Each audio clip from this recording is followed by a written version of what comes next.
luck decided the game and it was bad luck when you were team. How did you see that? It was bad luck, but look, they earn it. That's why they are where they are, and they're a brilliant team. I'm not going to complain about luck. I'm proud of the lads tonight, but obviously it hurts that we've lost the game. At the back. Just congratulations, obviously. Just wanted to know how important is it to keep squad harmony together and obviously keep the boys together after results like this, and given obviously your position in the game. Yeah, look, it's tough when you're losing games, but performances can help. And we saw a really committed performance. We're struggling at the moment for results, but we're not searching all the time for performances, and to come here to arguably the best team maybe in Europe at the moment, we're not going to be able to open up. We're not going to, we had to take more. Monday night we took more risk. We opened up, and Manchester United did what they did in the second half. We weren't able to do that here. So we saw a team that were focused. They followed the game plan. They stuck together, showed a spirit, took the moment when it came, and almost delivered a sort of a perfect game in terms of what we can deliver at the moment. So that keeps people together. Yeah. The overall possession is interesting because Wolves had 29%, but then when you look at it in terms of the game state, when it was 1-0 Arsenal, it was more like 50-50 was up, as Wolves had like extended periods of time on the board, that's resulting in the equaliser. So how exciting is that for you? And would it be ways for you to play more expansively against Brentford next weekend? Yeah, I mean, we played more expansively in other games. But obviously, coming here, it'd be difficult to do that from the first minute. They would pick us off. It wouldn't be the right thing to do. Once we're 1-0 down, clearly, then we've got to play with a little bit more risk. We made some changes, both personnel and tactically as well, and changed the shape. And obviously, then it was almost perfect. We found a way at the right moment we thought it was the right moment to get that equaliser. But look, I'd love to be able to come here and go toe-to-toe with Arsenal. And if I'm ever lucky enough in my lifetime to be able to come here and go, yeah, do you know what, we can go and have a bit of a tear up with these, then I'll be doing all right. We're not quite there at the moment, so we had to go about it in that way tonight. Gary? You alluded to this already, I think, but a lot of people out there think all is lost for Wolves in the Premier League this season. If you're going to come to Arsenal, who are the favourites to win the title, the best team in Europe arguably at the moment, and to come that close to getting a result, can you sense in the dressing room that's something for you to build on? Yeah, of course. I mean, we did it. We went to Villa a couple of weeks ago, and we're similar. Took a lot more of the ball at Villa that day as well. We were good. So we've had two brilliant, I would say brilliant, in terms of following the plan, away performances. And we've been a little bit more mixed at home. So there's certainly things to take. There's a lot of positives there, but it's another loss, and that's what hurts. So the dressing room was flat because of the nature of it and how it happened. In the cold light of day, and when the emotion sort of goes, we'll be able to take a lot from it. There's no doubt about it. I don't see a group of men that have given up. So we've got to keep going. Nick, please. Despite what you say about everything, it's bizarre, isn't it, for Wolves to score all 3 goals and lose? That's an unusual match. Yeah, if someone would have said to me that at the beginning, we're going to score 3 tonight, and then I'd have been like, yeah, all right, I'll take that. It was bizarre circumstances, but again, I just said it in one of the other interviews. He's aiming for that, for the corner. He'd be aiming for that position, so it's brilliant from them. But then it's just unfortunate for us how it went in. Hi Rob, how are Johnson and Mascara in the dressing room? They scored the 2 goals and Mascara in particular. Yeah, they're flat, they're down.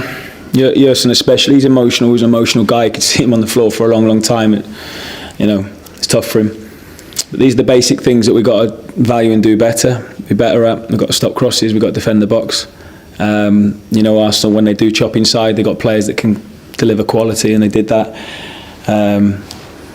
But what I've got to say is that one moment then can't change my whole outlook and emotion on the game.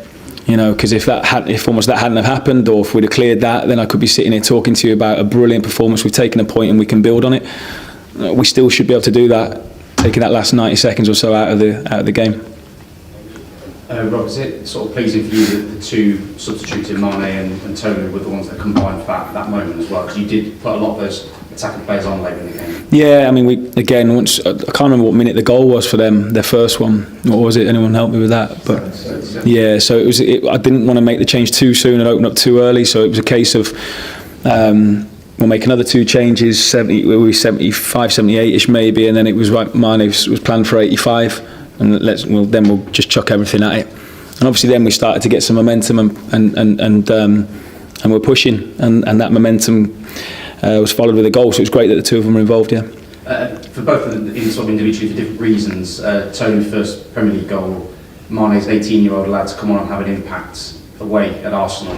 2 big moments for them, sort of for different reasons. Really. Yeah, great moments for them, and hopefully they can build on them as well. Now Mane's obviously a young lad that we like, and it's 4 appearances in a row. I think he's made for us now as well. We might be, and I think he'd come on in a game before we came in as well, so 5 for him. One in between. Anyway, he's a plus for us, and it's good for Tolu. He's an emotional guy, and I think he's still learning and got lots to do. But we're going to really try and help him work together to bring more out of him, because he's got something. You approach the away end as you have done for every game, sort of very close to them, and you seem to, if I got this correct, encourage the players to go as sort of the closest possible. I think it was Matt Doherty that was at the front of that queue. What was the thought process there, I suppose, and that reception from the away end was pretty positive? Yeah, it was very positive. I think they saw a commitment from the lads, and they saw a team that was fighting for them. I think they understand the situation that we're in, and the club is in at the moment. So if they see a team that's fighting for them, playing for the badge, and the commitment that I've talked about a lot that I want to see from my team, then I think they can get on board with that, even if we don't get points. So that was good, and I always want to try and encourage the lads to show their appreciation. It's tough, it's difficult. Fans will be down, and I understand it, I get it.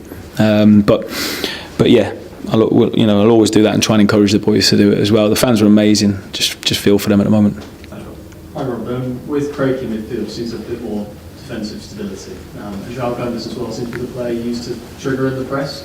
Do you think Gomes could be an important player? Oh, he is an important player. Yeah, he's really good.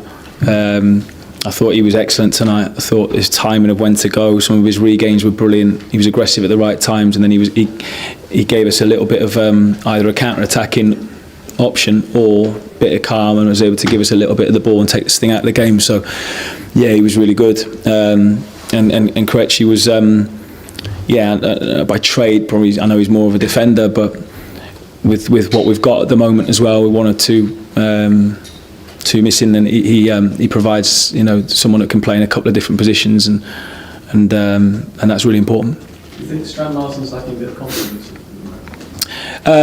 No, I just think this is how it can go for strikers. At times you can thought he scored a great goal at Villa the other week, and obviously got chalked out with the sort of offside decision.